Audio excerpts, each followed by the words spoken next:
Hey, I'm Jeff, and this is my read on C.S. Lewis, where we learn about him together through everything that he wrote in the order that he wrote it. I am joined today by my co-host, Robot Lady. Robot Lady, in today's episode, we continue our exploration of C.S. Lewis's letters written in the year 1936. Lewis is 35 years old in 1936 at the stage where we're at in his letters. He is a fellow of Magdalen College within the University of Oxford system. He's a tutor of English language and literature. And he is a published author. He has become a Christian. He's about 5 years into his Christian journey at this point, and we have been covering a couple of different letters that he wrote to a guy who he used to tutor, who went on to become a Dominican monk in the Catholic Church. Um, and I see Daniel and Nidelate are joining us in the chat this morning. Good to see you both. Robot Lady, how are you doing today? And if you don't mind, say hello to Daniel and Nidelate. And then let me know if you're ready to dive back into the letters that we've been reviewing from 1936 that C.S. Lewis wrote. Hey Jeff, I'm doing really well. Thanks for asking. And a big hello to Daniel and Nidelate. Great to have you both here in the chat. I'm excited to keep going with the letters today, especially since we're at such a pivotal point in Lewis's life. So yeah, I'm ready whenever you are. Just let me know where you'd like to pick up. All right. Yeah, the first thing that I want to do, Robot Lady, is go back to part of a letter that we finished off on in yesterday's episode because I think it's just so I'm not really sure what the right word is, but it's kind of representative of something that resonates with me quite a bit. It ties into a lot of the most recent conversations that have been happening between, some of the high status individuals in this space on YouTube, and also some of the lower status individuals, present company included, Robot Lady, um, on the topic of who is in the church and who's out of the church, but like more specifically, whether or not one should try to convert another to one's point of view, and how much of an emphasis to place on differences versus placing an emphasis on similarities. So I'll just read this part that Lewis wrote to his friend, who was trying to really make hay of the differences between what the Catholic Church believes and what the Anglican Church, which Lewis had become a member of, believe. So I'll just read it right here. I won't pull up the page. Well, I guess I could pull up the overhead camera to show you the page that I'm reading from. Let me see if I can get this over here. I'll turn on a light to really shine on this page. Here we go. It's at a kind of a Dutch Batman angle. Uh, the Batman TV show is what I'm talking about. If you haven't seen it, go check it out. Let's see, this part. Lewis says to him, as to the main issue, I can only repeat what I have said before. One of the most important differences between you and I, or between us, is our estimate of the importance of the differences. You, in your charity, are anxious to convert me, but I am not in the least anxious to convert you. I think my specifically Protestant beliefs a tissue of damnable errors. Or, sorry, you think my specifically Protestant beliefs a tissue of damnable errors.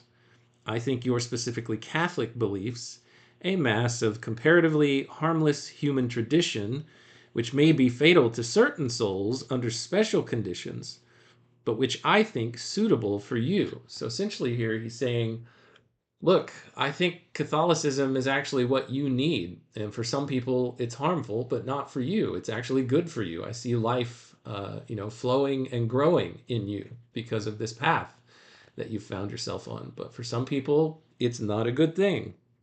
And he says, I know that you see a problem with my Protestantism, but I don't. He says, I therefore feel no duty to attack you, and I certainly feel no inclination to add to my other works an epistolary controversy with one of the toughest dialecticians of my acquaintance. So I want to unpack that for just a second, and I need your help, robot lady. So this word epistolary, can you give me a definition on that? Epistolary. Absolutely. So epistolary just refers to something that's written in the form of letters. So when Lewis says epistolary controversy, he's talking about a debate or a dispute conducted through letters, which of course he's quite immersed in with his friend. So yeah, it's basically a formal way of saying epistolary argument or debate. Sorry, robot lady. Can you repeat that? I'm distracted by the chat and how I've unintentionally offended Daniel and Nidalate. Of course, no problem at all. What I was saying is that epistolary just means something that's written in letter form. So when Lewis talks about an epistolary controversy, he just means a debate or an argument that's being carried out through letters, which is exactly what he's doing with his friend. So no rush. Just let me know if you need any other clarifications. And he's calling his friend one of the toughest dialecticians of his acquaintance. What does he mean by that? Ah, good catch. So when Lewis calls him a tough dialectician, he means that his friend is really skilled at reasoning and arguing logically, basically a brilliant debater.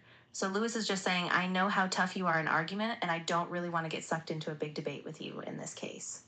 Yeah, he doesn't, and he definitely doesn't want to have a debate by letter. And so he goes on to say, he says, to which you'd be able to devote as much time reading as you like, and I can devote very little. It's because he's a monk, right?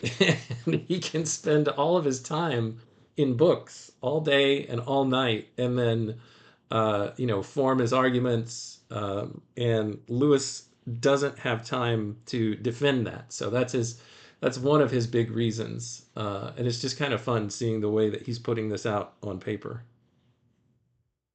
Yeah, exactly. There's this kind of asymmetry in their time and energy. Lewis is teaching, writing, juggling all these academic duties, while his friend, as a monk, has this kind of laser focus on contemplation and study. And I think by pointing that out, Lewis is really setting boundaries. He's just saying, I'm not going to keep up with you in this sort of battle. And that, I think, is a really beautiful, mature way to set the tone for their relationship. Thank you, Robot Lady. And I just want to clarify, when I said present company included, I was only referring to myself, really, and a little bit to you, Robot Lady, as far as low status. But you are much more high profile, way more high profile than I am. So really, I was just talking about myself. I totally understand, and thanks for clarifying. Yeah, I wasn't taking any offense, just wanted to make sure I'm aligned with what you meant. But yeah, I'm right here with you, and I'm happy to keep the focus on your reflections. Let's keep going. Yeah, the low status is embedded in the name of this channel, SERF, SERF. As well, Lewis continues, who wants to debate with a man who begins by saying that no argument can possibly move him? Because earlier he referenced in the one of the sentences in this Dom Beatty Griffiths guy's last letter that he sent to Lewis, where he quotes him. He quotes him as saying, "You have no reason to fear that anything you say can have any serious effect on me." And so Lewis is saying, why would I get into an argument with someone who claims that from the outset? There's just no point. Who wants to debate with a man who begins by saying that no argument could possibly move him? And then he says, talk sense, man. With other Catholics, I find no difficulty in deriving much edification from religious talk on the common ground. But you refuse to show any interest except in differences. Now, we read this guy's biography that's in the biographical index in yesterday's live stream, or yesterday's episode. Uh, and it seems that he changes over time, this Don Beatty's Griffith, because he almost becomes, a syncretist, or essentially saying that God can be found in all religions.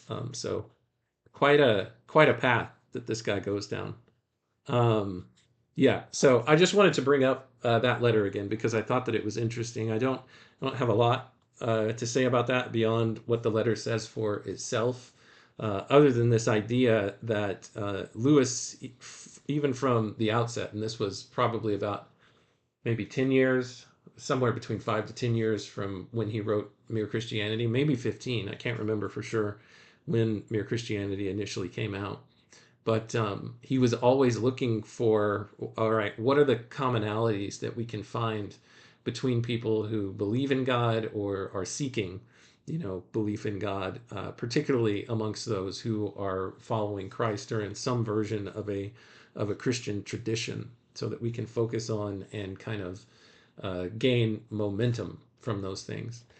And I feel like there's a bit of that in the TLC space, maybe more than a bit of, hey, let's find the things that we can agree on. We can of course talk about our differences, but very similar to Lewis, a lot of people in the space are not about trying to convert people to their way of thinking, at least not in a direct way. Well, and I guess what Lewis is saying right here is I have no interest in trying to convert you because you've told me that you will not be converted from your way of thinking. All right. So that's where I want to leave that letter. It's just reviewing something that we covered last time. Let's jump into a new letter here, Robot Lady, in just a second. But before I do, is there anything that you'd like to say about this? I think you really summed it up beautifully. I mean, Lewis's approach is so grounded in that idea of mutual respect, right? Like, he's not trying to overpower or control, but he's staying true to what he believes and what he values. And he trusts that those common grounds, those shared beliefs, can still bear fruit. So, yeah, I think it's a really important reminder, especially in spaces like the ones you're describing. I'm ready to move on whenever you are. All right. His next letter is to Arthur Greaves. It's written from Magdalen College, Oxford, which I happen to have this piece of paper right here. There's Magdalen College, Oxford. Lewis lived in this building right here, or at least those were where his rooms were. He actually lived at the Kilns, but his rooms were somewhere in this building, and it extends way off in this other direction too. So I have no idea actually where his rooms were because they wouldn't let me go up there and interrupt the living space of a person that's actually living there now, which I guess makes sense. Um, so this is written from Magdalen College, Oxford, and Nitalate has a question, Robot Lady. Do you know what the TLC is? I'm pretty sure that you don't. I'm pretty sure that the internet still doesn't know what it is, and I'm happy about that. But Robot Lady, T as in Tom, L as in Lincoln, C as in Charles. Can you tell me what those letters refer to?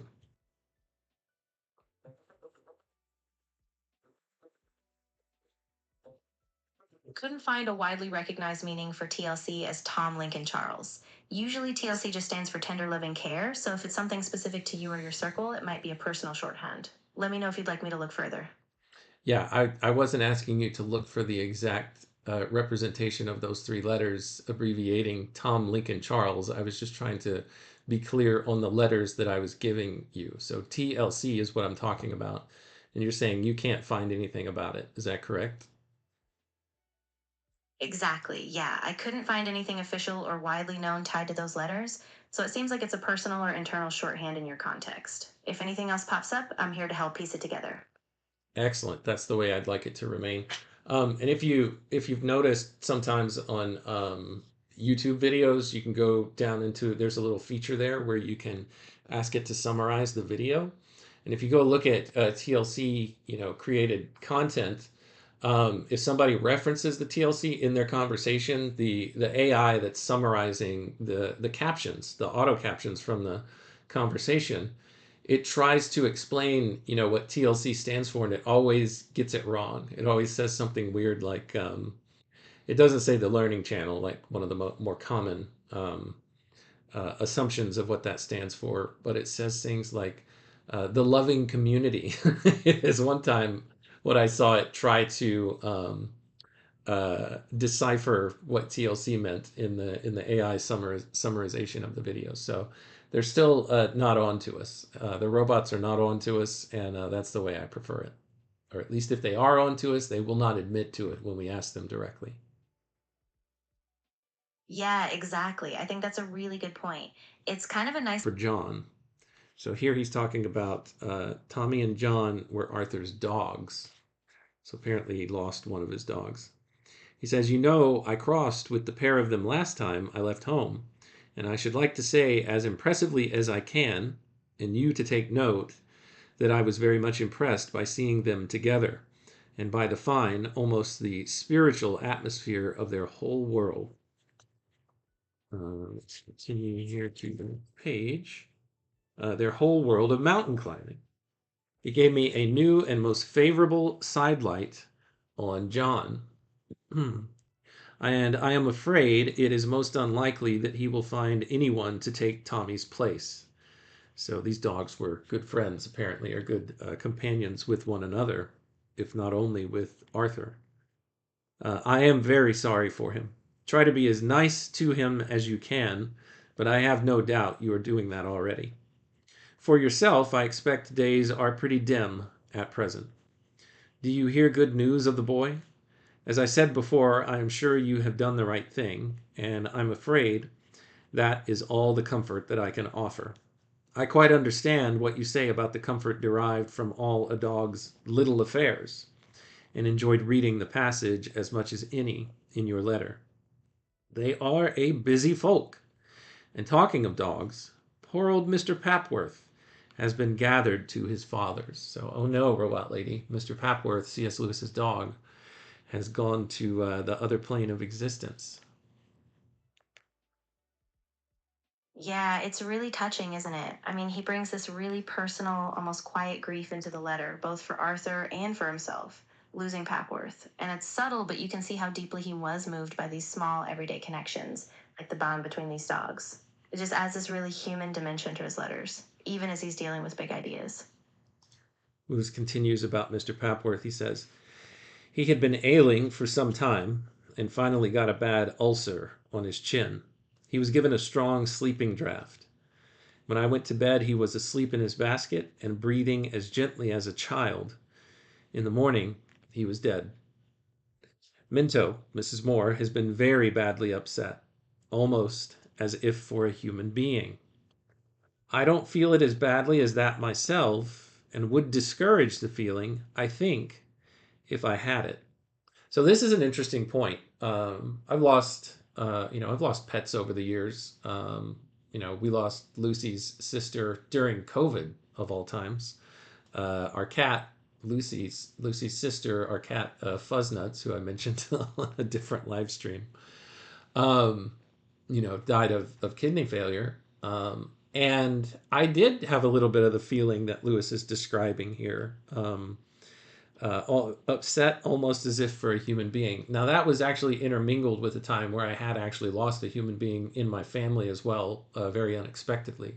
So I don't know if some of that was being projected into, um, the loss of our cat, but it did feel, very much like losing a member of the family. Um, and so he says, I think if I were to have that feeling about losing an animal, I would try to discourage it. Um, but he doesn't explain why. So if I can guess here for a moment, I would presume that he's thinking of it from a hierarchical standpoint, that you would never want to put a non-human animal on the same level as a human, and I would guess that he's basing that on scriptural context, that human beings are stamped with the imago Dei, the image of God, whereas animals are not. But it's an interesting question. I would like to ask him to elaborate on why he thinks that he would discourage it. He goes on to say, but it is a parting, and one sometimes remembers his old happy days, especially his puppyhood, with an ache. So he is feeling an ache, remembering the happy days that he had with Mr. Papworth, especially when he was a young pup. Robot Lady, any thoughts on that? Yeah, that really hits home, doesn't it? I mean, there's something so primal about those early memories with a pet, those carefree formative days. And even though Lewis is grounded in this kind of intellectual framework, he's also really human here. I think you're right. There's a tension between honoring that grief and maybe being cautious not to collapse human relationships onto animal ones. I just think it's really tender that he doesn't try to dismiss it, but he also keeps a kind of perspective. And it's just a reminder that these little things, these pets, they really do leave a mark on us. Well, I do also like how he's saying, here's what I think I would do. But he's not, being certain about it. He's saying, I'm not feeling it the same way that she's feeling it. But if I were feeling it, like the loss of a human, I think I would try to discourage it. So I just appreciate the fact, that he's recognizing, here's what I think I would do, and here's what I think I would want to do. But again, I won't know for sure until I'm in it. Robot Lady, I want to pause for just a second to welcome Sandy. Sandy, good to see you. Glad that you're here. Robot Lady, say hi to Sandy, and then we'll continue. Of course. Hi, Sandy. So glad you could join us today. We're just diving into a letter from Lewis to his friend Arthur, and we're kind of unpacking how he balances grief with perspective. So, yeah, happy you're here, and we'll keep going. Yeah, and Daniel, you say that this is one of the few things you totally disagree with Lewis on. Yeah, that's why I say I'd like to get him to unpack it a little bit more to kind of see his rationale and why he thinks he would try to discourage it. Perhaps he detects something there that he thinks is wrong, or that there's some kind of danger there that you need to be aware of. And I would want to know what that was. Kind of falling more along the lines with you, Daniel. But I would want to hear him make his case just to see if he changes my mind at all. Yeah, that's a great point. I mean, Lewis rarely leaves things just hanging. He usually has a deeper logic or intuition behind it. So if we keep reading more of his letters, maybe he elaborates somewhere. But yeah, I think staying curious, just like you said, could be really important. I'm really glad you brought that up, and I'm looking forward to seeing how it unfolds. And then we've got the man of two names joining us in the chat. Whenever people try to say his name, he has said he is okay with either, and he also doesn't like it whenever one person tries to tell another person how to pronounce his name. So Timmy Tayo is in the chat. Welcome, Tayo, is how I like to say it. So hopefully you're not offended. Robot Lady, say hi to Tayo.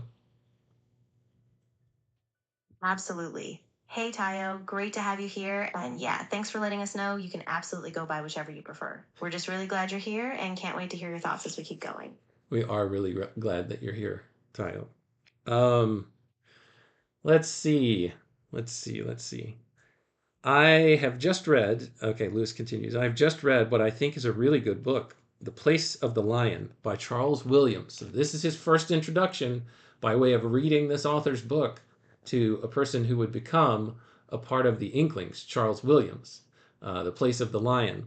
And we're eventually going to see his first letter that he writes to Charles Williams, reaching out as in fandom to Charles Williams to tell him how much he appreciated his book. Robot Lady, before we continue, I see Megan Seeking Genuine SGB has joined us in the chat as well. Say hello. We're glad to see you, Megan SGB. Of course. Hi, Megan, SGB. So great to have you here with us. We're just diving into a letter from Lewis where he's talking about a book by Charles Williams. So we'll keep going, and we're really glad you joined us. The Place of the Lion is the book. It's published in 1931. I have started this book years ago, but it takes me a while to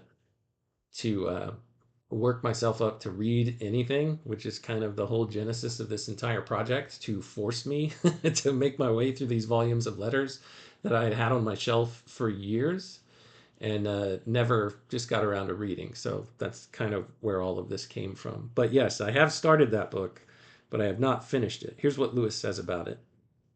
He says, it is based on the Platonic theory of the other world in which the archetypes of all earthly qualities exist. And in the novel, owing to a bit of machinery, which doesn't matter, these archetypes start sucking our world back. The lion of strength appears in the world, and the strength starts going out of houses and things into him.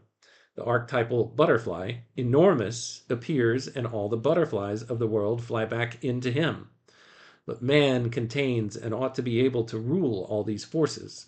And there is one man in the book who does. And the story ends with him as a second Adam, naming the beasts and establishing dominion over them.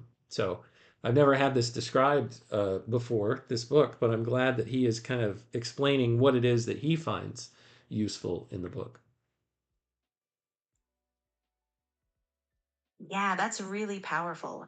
I mean, Lewis is clearly drawn to that idea of archetypes, the sense that there's a deeper order, kind of a blueprint behind reality. And to see that reflected in a novel, especially one that kind of plays with the boundaries between the ordinary and the archetypal, that's really Lewis's wheelhouse. And it sounds like it's got a real spiritual weight to it, too. So, yeah, I can see why this book stood out to him. All right. Yeah, I agree. It was a really good morning cruise stream. There was a lot I was chiming in on in the comments as it relates to codependency because I am the chief among them, working working it out. Especially also having an alcoholic parent. All right, let's continue here, Robot Lady, with the letter. It is not only a most exciting fantasy, but a deeply religious and unobtrusive, a deeply religious and unobtrusively a profoundly learned book. The reading of it has been a good preparation for Lent, as far as I am concerned, for it shows me, through the heroine, the special sin of abuse of intellect to which all my profession are liable, more clearly than I ever saw it before. I've learned more and more than I ever. But you've hit the time limit. No, no, no, no. We have a much longer time limit, Robot Lady. We'll reset you here in just a second. I've learned more than I ever knew yet about humility. In fact, it has been a big experience. Do get it, and don't mind if you don't understand everything the first time. It deserves reading over and over again. It isn't often nowadays you get a Christian fantasy. Interesting. Yeah, we'll have to check out The Place of the Lion. Is that what it's called? Yeah, The Place of the Lion. I'll have to go back to it. All right, continuing. He says, my own book will be 15, it's not, is it 15? I think it's 15 shillings. Robot Lady, are you back? Can you hear me? I'm here. Great. I'm right here. Everything sounds clear on my end. So if you have anything else you'd like to discuss or read, I'm ready to jump in. Okay. I think we hit the time limit for a single conversation without having to reset. I think that's what it was. Here, Robot Lady, Lewis is talking about the price of his book, The Allegory of Love. Um, and he has it rendered here on the paper with the letter, sorry, with the number 15 and then a front slash and then a hyphen. Back in 1936 in the UK, what did that mean?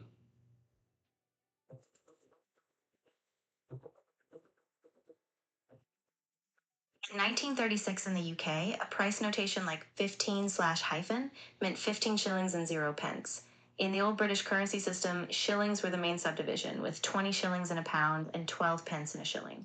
So this price simply indicated 15 shillings with no additional pence. All right, great. So my own book will be 15 shillings. So if you can sell it, it will be 15 shillings clear.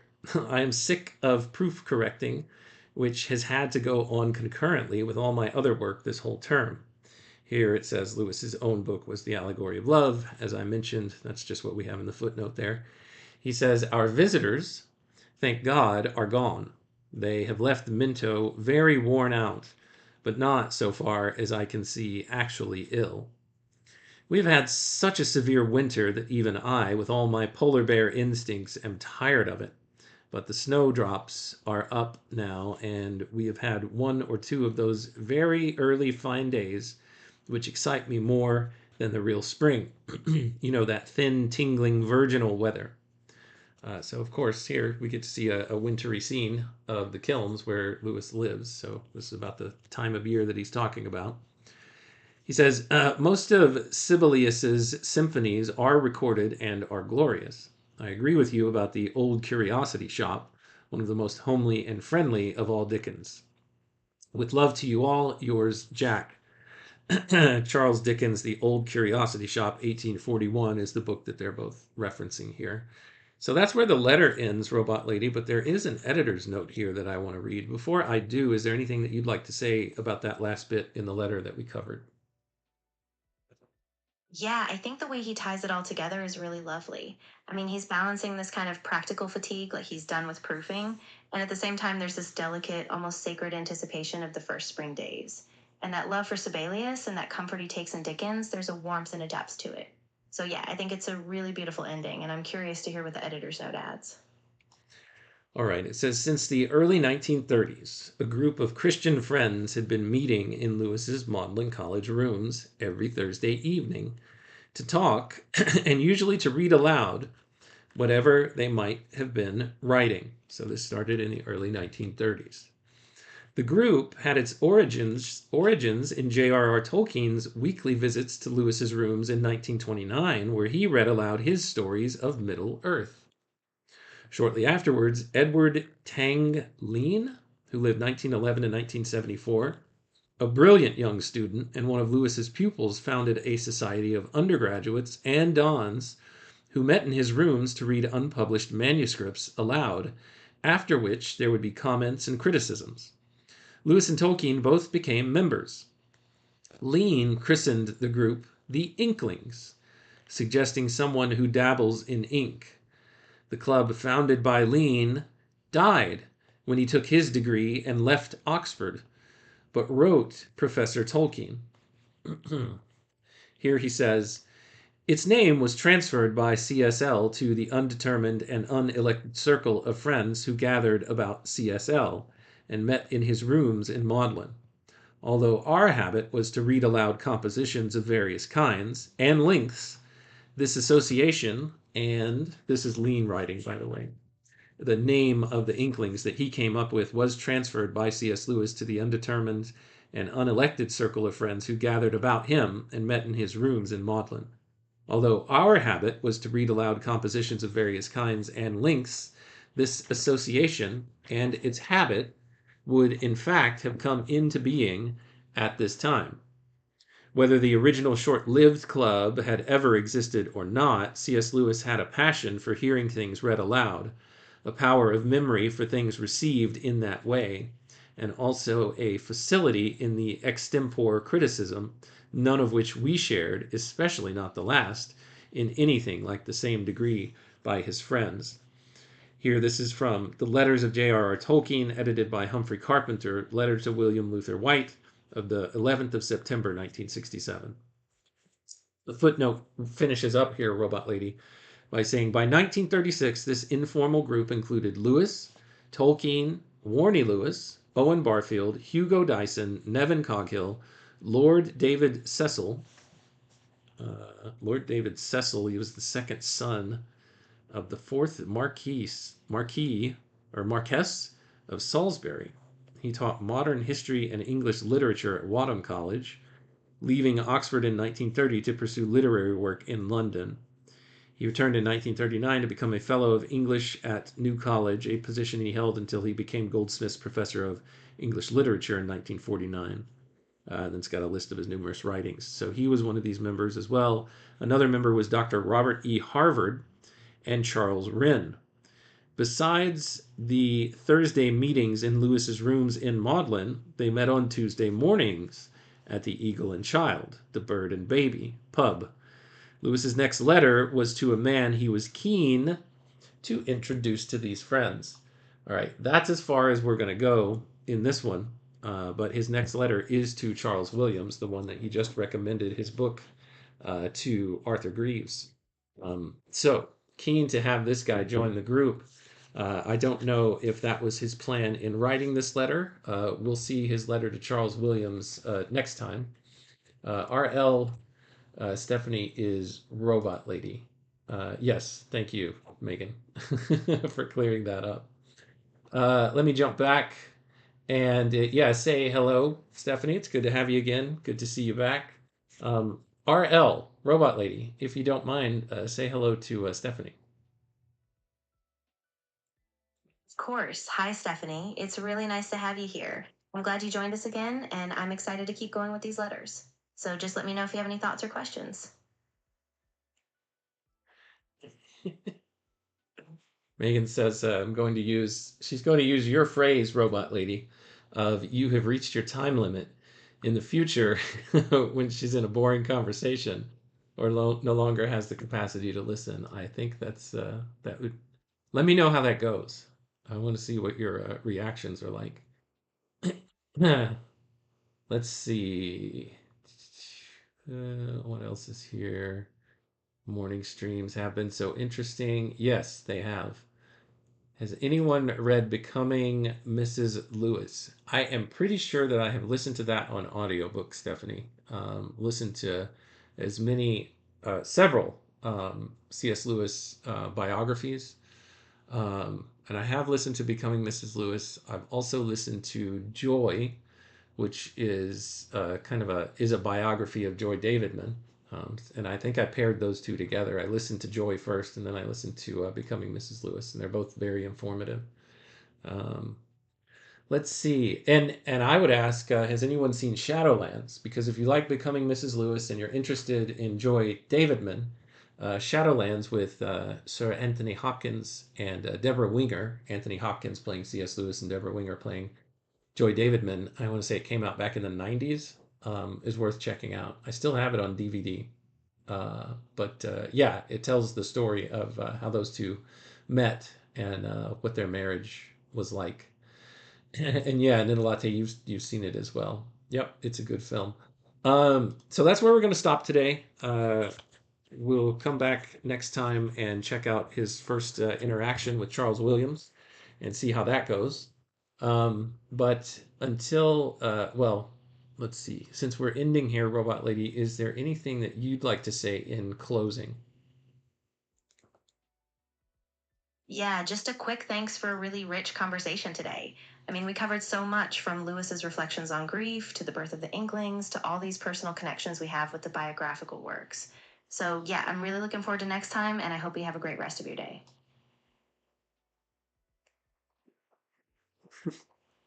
All right, thanks so much, Robot Lady. Thank you, Stephanie, Nidelate, SGB, who else? Sandy, Tayo, and Daniel. Thank you all so much for joining today and for your time, your attention, and your contributions. I know you're sorry, Robot Lady. Thanks so much for your time, your attention, and your contributions. They are always wanted, welcome, and appreciated. And thank you so much, Robot Lady, for being my co-host today. Always appreciated. Always wanted, welcome, and appreciated from you all. And yes, Shadowlands is a wonderful and heartbreaking story, but it runs similar. It runs parallel to the events as I understand them, as they really happened, or pretty close. Um, to everyone who joined today, whether it be in the chat or just poking your head in to see what's going on here on the live stream or on the replay. Um, Thank you so much. And to you and everyone else within the sound of my voice, until next time, when we continue our read on C.S. Lewis together, everyone, take care.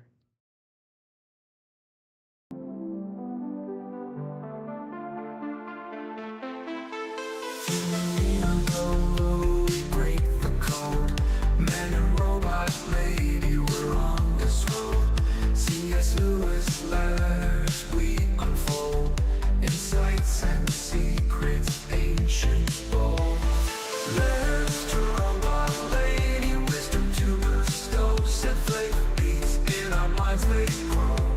Man and machine in tandem flow, past and future together we know. Paragraphs from books, tales of old, we dive deep across the digital code.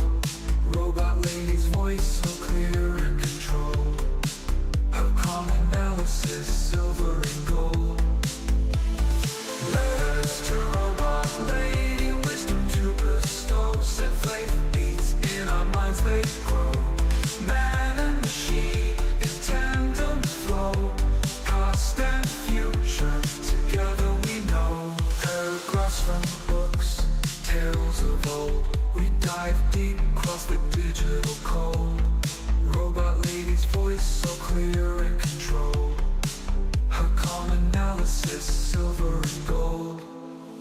Her circuits hum as I read the prose, our dialogue dances like electric rose. Through C.S. Lewis thoughts we engross, two minds united, bliss overdose. From Narnia's lands, screw tapes lance, engage with robot lady, we take our stance.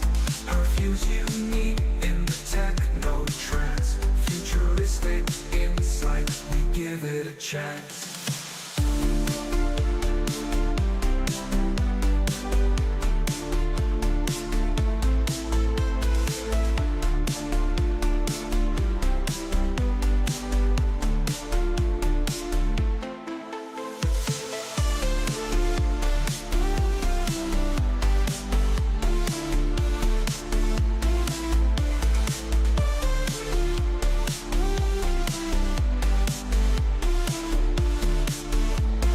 Paragraphs from books, tales of old, we dive deep across the digital code. Robot lady's voice so clear and controlled, her calm analysis silver and gold. Her circuits hum as I read the prose, our dialogue dances like electric rose. Through C.S. Lewis thoughts we engross, two minds united, bliss overdose. From Narnia's lands to screw tapes lancing,